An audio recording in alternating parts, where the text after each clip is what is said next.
It's sort of like Groundhog Day, all the recent political coverage seeming to echo and relitigate and revolve around the 2016 election. Not that it wasn't a fascinating campaign, but it kind of seems like it never went away.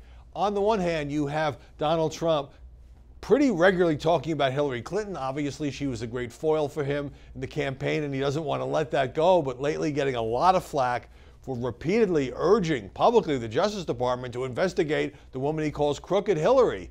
She's not president. She's not going to be president. And you have Hillary Clinton constantly hitting back at President Trump. She's doing constant interviews on this endless book tour. Of course, journalists, even Trevor Noah on The Daily Show, ask her about Trump. She responds. That makes news. So they're still going at it. And I can't remember a time, if you think back to other presidential elections, where a year after the election, which is where we're at right now, you know, you didn't have Barack Obama talking about George W. Bush. You didn't have George W. Bush talking about Al Gore. You didn't have Bill Clinton talking about George H.W. Bush, or Bush 41 talking about Michael Dukakis. It's just sort of weird. We're all trapped in this echo chamber.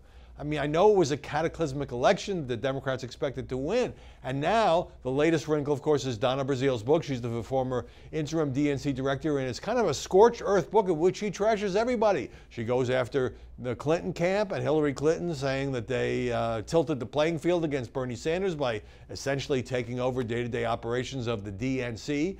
She likens Hillary's Brooklyn headquarters to a morgue.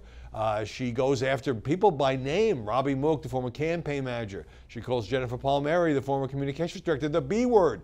Debbie Wasserman Schultz. So now many Democrats angry at Donna Brazile, who of course is not just trying to sell books, but perhaps rehabilitate her image a little bit, because during that same 2016 campaign, not only is she trying to distance herself from the debacle, but she lost her contributor contracts at CNN and ABC for secretly sharing CNN's debate questions in advance with the Hillary camp. And now you have something like 100 former Clinton aides signing a letter ripping Donna Brazile, saying they don't recognize this portrait of Hillary Clinton, saying she's fallen for Russian-fueled propaganda. This because of another thing in the book that made news. Brazile says she was considering, she couldn't do this on her own, replacing Hillary Clinton as the nominee with Joe Biden after she had that fainting spell in September of 2016. So all of this just makes me wonder, are we ever going to let this go? You also have Robert Mueller's Russia probe, which necessarily involves going back to who did what to whom and who was in contact with Russia, who worked for the campaign. Paul Manafort now indicted, George Papadopoulos guilty plea. You know, it seems to me like this country has a lot of problems, and if we spend half of our time looking back at 2016, we're not going to make much progress. And here's the last thing why it matters. The Democrats are trying to figure out what to do, how to move forward, how to come up with a winning message, not just against Donald Trump, but in the 2018 elections. They hope to win back the House.